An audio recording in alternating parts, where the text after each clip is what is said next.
السلام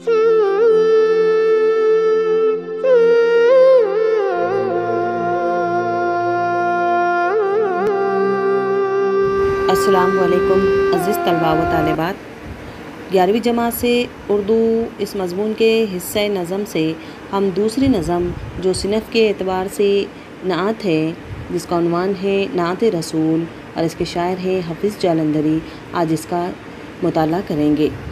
سب سے پہلے ہم نعت اس صنف کی تعریف دیکھتے ہیں۔ نعت کے لغوی معنی تو تعریف کے ہیں، مگر اصطلاح میں حضرت محمد صلی اللہ علیہ وسلم کی مدح سرائی کو نعت کہا جاتا ہے۔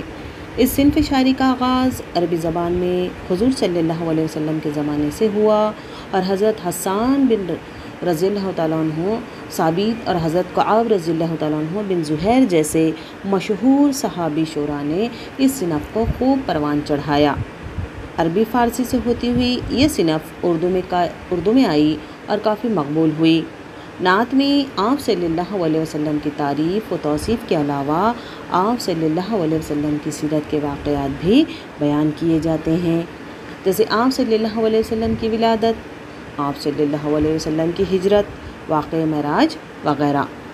طلبہ، آپ کو یاد ہوگا کہ آپ نے 10ویں جماعت میں حضرت محمد صلی اللہ علیہ وسلم کی طائف کے سفر پر مشتمل ایک نعت پڑھی تھی، اور رسول صلی اللہ علیہ وسلم نے اپنی تعلیم کے ذریعے مسلمانوں کو حقیقی معبود کی عبادت کا سبق دیا۔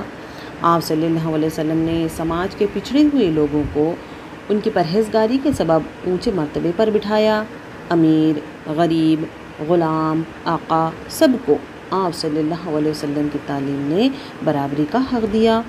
آپ صلی اللہ علیہ وسلم جو پیغام لائے، اس نے ظالم بادشاہوں کی حکومت ختم کر کے انصاف پسند حکمرانوں کو عوام اور خواص میں مقبول بنایا۔ آپ صلی اللہ علیہ وسلم کی سیرت کی پیروی سے معاشرے میں بڑی تبدیلیاں آئیں۔ آپ صلی اللہ علیہ وسلم کا نام فرشتوں کی دعا اور اذان کے کلمات میں گونجتا رہتا ہے۔ خود اللہ تبارک و تعالیٰ نے قرآن میں آپ صلی اللہ علیہ وسلم کی تعریف کی اور آپ صلی اللہ علیہ وسلم پر درود بھیجنے کی تاکید فرمائی ہے۔ اس لیے عزیز طلبہ، آپ اور ہم پر یہ لازم ہوتا ہے کہ آپ اور ہم مل کر ایک مرتبہ دل ہی دل میں آپ صلی اللہ علیہ وسلم پر درود پڑھ لیں۔ اس کے بعد آئیے ہم حافظ جالندھری اس شاعر کی مختصر تعارف دیکھ لیتے ہیں، یعنی جان پہچان۔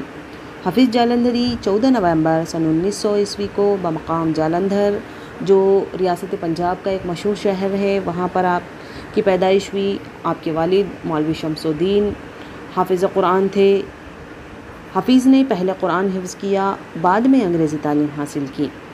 انہیں بچپن ہی سے شعر و شاعری کا بہت شوق تھا۔ انہوں نے غزلیں، نظمیں اور گیت لکھے ہیں۔ شاہ نامہ اسلام نے ان کی شہرت میں اضافہ کیا۔ یہ ایک طویل نظم ہے اور اس میں اسلامی تاریخ کو منظوم کیا گیا ہے۔ حافظ جالندھری اس عظیم شاعر کا انتقال 21 دسمبر سن 1982 عیسوی کو بمقام لاہور میں ہوا۔ ان کی مشہور کتابیں ہیں نغمہ زار، سوز و ساز، تلخابۂ شیریں وغیرہ۔ تو آئیے عزیز طلبہ، نعت رسول صلی اللہ علیہ وسلم ملاحظہ فرمائیے۔